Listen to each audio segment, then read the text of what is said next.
Hello and welcome to the first ever episode of a Beardo Talks film. Now, I've been sitting here for a little while thinking about ways in which I could make this look and sound professional, and then I realised that that isn't who I am. Do I look or sound professional? Look at me. I look fairly rugged. Well, no, of course, when I say rugged, I mean like vagrant-like. Not that I've got anything against vagrants, but I look like one. And I'm unkempt, hairy, and I've got nice flowery curtains in my man cave. I've also got guitars hanging off the walls that you can't see because the camera angle isn't very good. But no, I'm getting off topic. The point of the video is I wanted to talk about The Legend of Tarzan because I'm going to start talking about all sorts of films, you see, because I like talking about films. I don't know if you noticed, but I like it. And I realised that I've tried to write scripts and that for what I'm going to say, but then I thought, what is the point of me doing that? I might as well just write a written piece. So I've got the thoughts up in my nugget.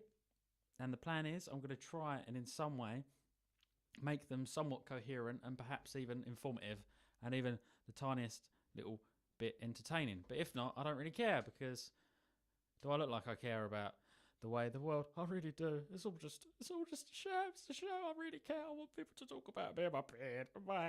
No, but in all seriousness, Legend of Tarzan, all right? Came out last year.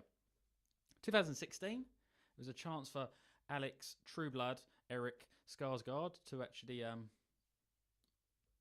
feature in his own feature, as it were. It was a chance for him to play a big role in what would hopefully be one of the biggest action films of the summer of 2016. And from what I can see, this film made decent money. I think it made more than £2 and slightly less than £1 billion. And it had quite a large budget, which I'll get onto in a little while. I did not consider that I would need to drink because I'm already starting to get dry mouth, so I'm going to continue. All right, the plot. The plot is this, as such. Tarzan has now grown up. He has left the jungle in Africa. He is living in England, or the United Kingdom, as it is now known, and he's like an aristocrat. He's the son of some rich people, and by all accounts, he's a fairly successful businessman.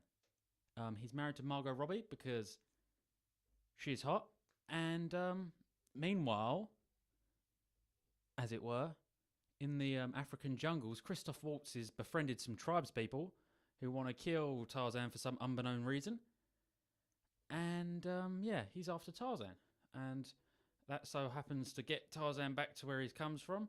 And then Samuel L. Jackson's in this film for some reason. And yeah, I don't want to get too much into the plot because I didn't really understand it because I was just so distracted by how bad this film was. This is one of the worst films I've seen in a long time. The CGI, I'm getting straight on to the CGI. The CGI in this film is absolute dog shit. You could smear dog shit on a wall and it would look better than the CGI in this film. This film cost 180 million. To put it into perspective, Fantastic Beasts, that also was directed by David Yates, I think, or I'm making stuff up, who knows, was made for 165 million and looks infinitely better than this film. There are scenes in this film where they're running along in the trees and it looks like something that I might have seen 15 years ago. And because I watched it in Blu-ray, it just made the badness look better. So it's probably not worth watching bad-looking CGI in high definition because it just enhances how crap it looks. So that's a lesson learned for you. And this film is incredibly stupid. The tone is all over the place. I mean, there's elements where it's talking about things like slavery and the diamond trade, etc., and the exploitation of people in Africa. And then Samuel L. Jackson's making jokes about kissing gorillas' testicles. So I don't know if this film knows what it wants to be. It sort of wants to be like a superhero action-y sort of film for Tarzan because he's really strong and he's got weird knuckles because he's walked around like a gorilla for quite some time. But it doesn't really settle on a single tone. There's too many different things going on at once, which I found quite distracting. It seems really long. It's only an hour and 50 minutes, but I might as well have spent my whole life watching it. I started to zone out and look at the walls and count the fibres on my carpet. So that's always a good sign. Performance-wise, Skarsgård is okay. I mean, he's a big, meaty-looking, muscly fella, so he's got that going for him. He's got nice hair and a slightly wonky English accent. But on the whole, he sort of brings the physicality. But the problem is his physicality is matched against some terrible-looking CGI, so it all just ends up looking rather cartoonish. Margot Robbie's fine with what little she's given to do because, of course, why would she actually have any sort of role and a part be important to this? Because she could just be a background woman character. Of course. Why not? that seems easy enough.